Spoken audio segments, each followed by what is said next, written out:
tentang diagonal sisi dan diagonal ruang pada kubus ya. Nah, seperti yang udah kita pahami bahwa kubus itu alasnya semuanya bentuknya persegi atau setiap bidangnya bentuknya persegi, setiap sisinya. Nah, di sini saya ngambil aja yang bagian alas. Nah, di sini misalnya ada ABCD alasnya. Kalau pada kubus itu kan karena dia persegi pasti panjang AB sama dengan panjang BC. Kemudian di sini kan kita mau nyari panjang AC. Nah, gitu ya, diagonal sisinya. Nah, ini udah pasti siku-siku karena dia bentuknya persegi. Kalau di teorema Pitagoras, kalau segitiga siku-siku sama kaki berarti ini sudutnya pasti 45 derajat, ini juga pasti 45 derajat, gitu ya.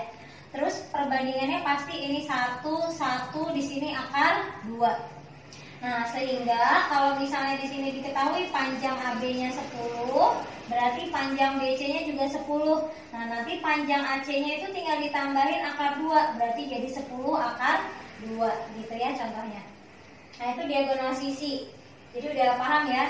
Jadi panjang diagonal sisi itu pasti kalau misalnya panjang sisinya A, berarti diagonal sisinya adalah A akar 2 gitu. Jadi tinggal ditambahin aja A akar 2 gitu ya. Cara paling gampang pakai sifat teorema Pitagoras. Nah, sekarang saya bahas satu tentang diagonal ruang. Misalnya kita ambil aja panjangnya 10 ya. Nah, berarti di sini saya ngambil contoh diagonal ruangnya AG aja ya. Diagonal ruang. Kalau kita tarik garis dari A ke G, nah terus kita tarik dari diagonal sisinya dari A ke C. Nah, ini pasti ngebentuk segitiga, kelihatan ya. Nah, ini pasti segitiganya siku-siku. Atau kalau kita gambarin jadi kayak gini. Yang ini A, ini C, ini G.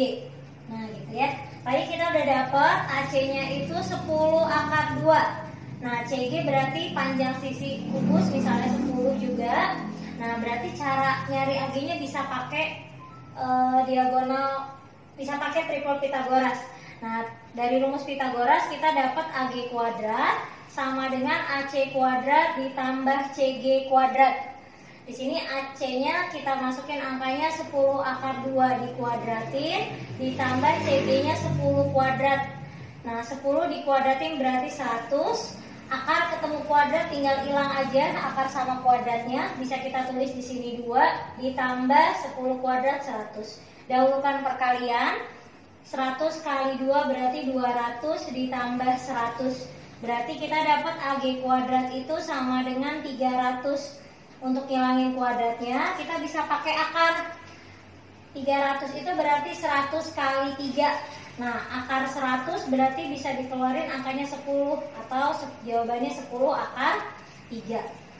Nah, biar lebih cepat, ini tuh sifatnya pasti ya. Jadi kalau di sini ada akar 2, ini nanti diagonal ruangnya bisa langsung kita tulis rumusnya adalah A akar 3 gitu ya.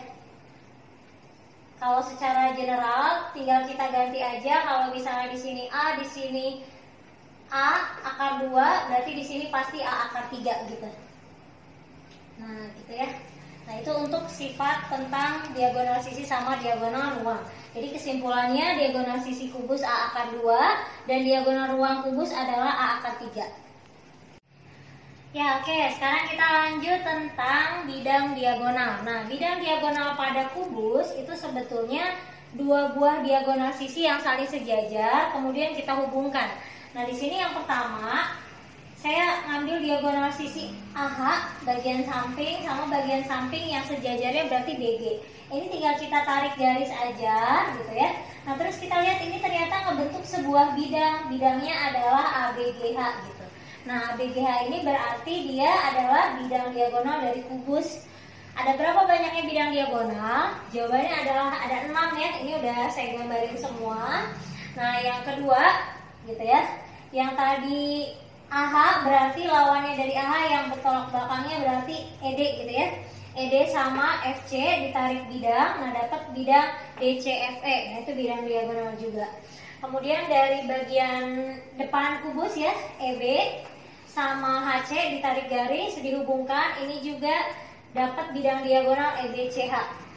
Nah, untuk yang ini saya gambar kubusnya biasanya condong ke kanan, ini ganti condong ke kiri. Kenapa? Supaya lebih kelihatan bidang diagonalnya gitu ya. Jadi kalau saya gambarin EFGD tapi kubusnya condong ke kanan, itu nggak akan kelihatan bidangnya. Nah, di sini kelihatan nih. Tadi kita ngambil EB udah, sekarang kita ambil AF sama yang sejajarnya berarti DG. Ini kita hubungkan garisnya. Nah, kita dapat bidang AFGD ya. Nah, ini adalah bidang diagonal. Ya, yang terakhir, dua bidang yang terakhir ini ada ACGE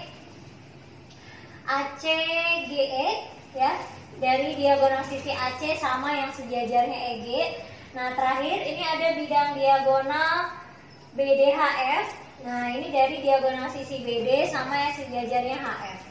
Nah, ini ada 6. Biasanya ini sering keluar di ujian nasional dalam bentuk gambar. Nanti disuruh nyebutin namanya apa. Jadi namanya bidang diagonal. Ditarik dari dua pasang sisi sejajar, ditarik dari dua diagonal sisi yang sejajar. Ya, mungkin itu aja penjelasannya. Terima kasih.